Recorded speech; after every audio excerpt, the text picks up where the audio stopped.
welcome back. Today I just want to talk to you about some natural remedies, herbs, different ways I take care of my chickens, turkeys, ducks, whatever we have. It's getting that time of year. I actually just got some more baby chicks.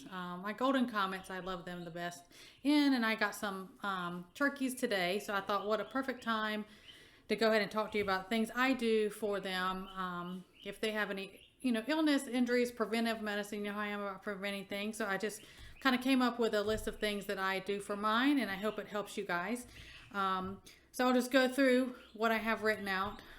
I do add apple cider vinegar in cycles, especially in the warm months, to my chicken and turkey, any of your poultry's water. And I do that because it helps with their calcium absorption, which is going to help if there's any, lack of, producing eggs or egg issues. You can tell if there is like a calcium issue with eggs, but the apple cider vinegar helps with that absorption, which they need if you have, laying hens and stuff. So for internal parasites, now with my herbs that I'm going to go through, they can be fresh herbs, dry herbs. Like if I'm going through and doing my herb garden stuff and I just pick out some, I'll just throw them in there to them. Dry herbs, I a lot of times mix it into their feed. It depends on what they have going on, if it's a preventive thing, or if I have a really sick bird, I separate it and I give it differently. And I'll go through some of that. And of course, I'll list these things in the description for you guys.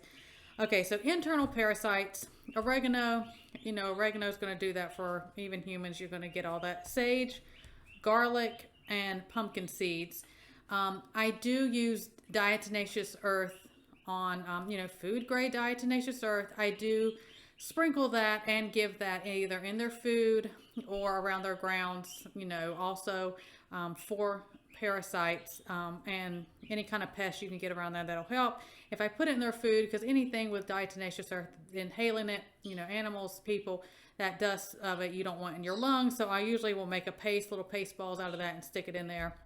It does great for deworming, parasites for animals, people, anything. Just food grade, please make it food grade.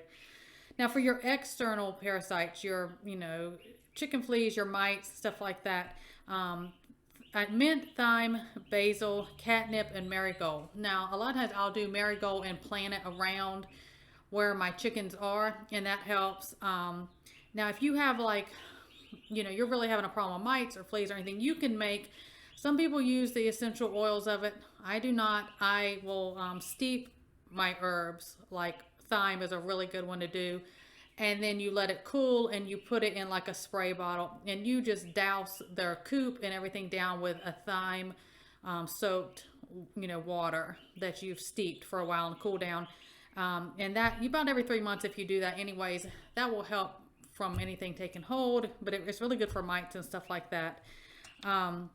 Respiratory illnesses, chickens can be kind of prone to that. They can get that, but thyme, dill, basil, and lemon balm.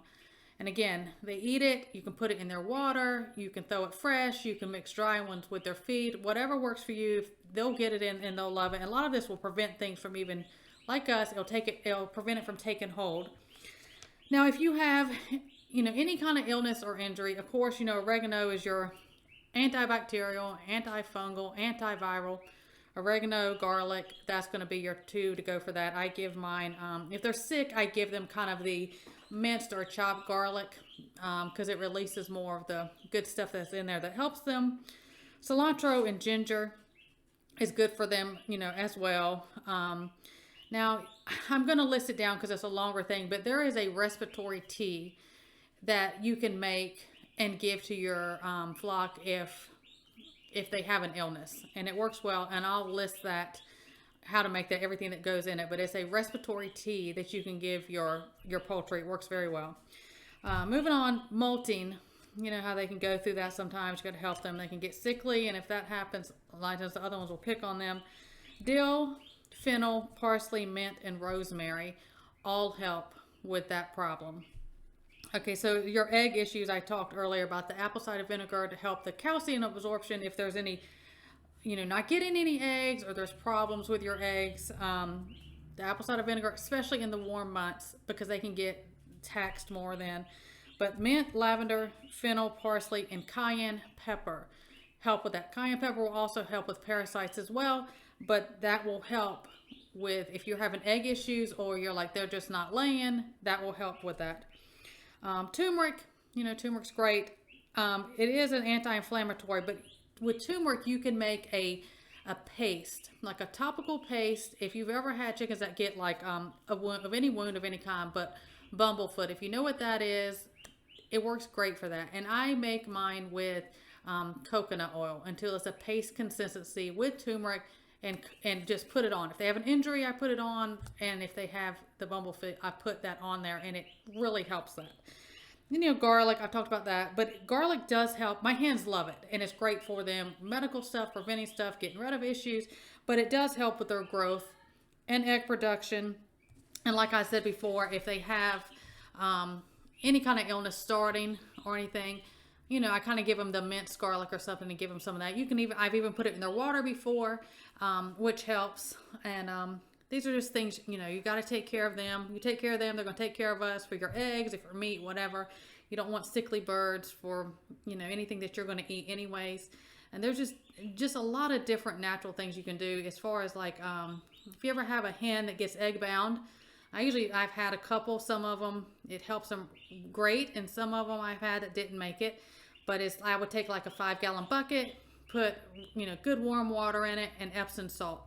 And I would just sit over and kind of hold that hen in there. Usually they feel really bad. And you try the earlier you catch it, if they get egg bound, the better success you'll have with that situation. And you just kind of hold that hen so she's in that Epsom salt warm water. And a lot of times that will relax things enough that you can get that egg out and pass. And then usually they're fine.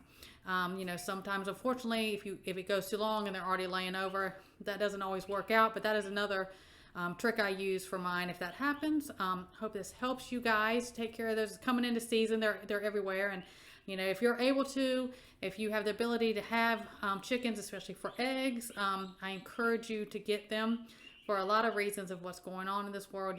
Eggs are a great source of protein, or you can use them for meat birds. And so these are, cheap. We have these things. Usually you have herbs, you're growing herbs, and they're great for them too. So you guys stay well. God bless, and I will see you next time.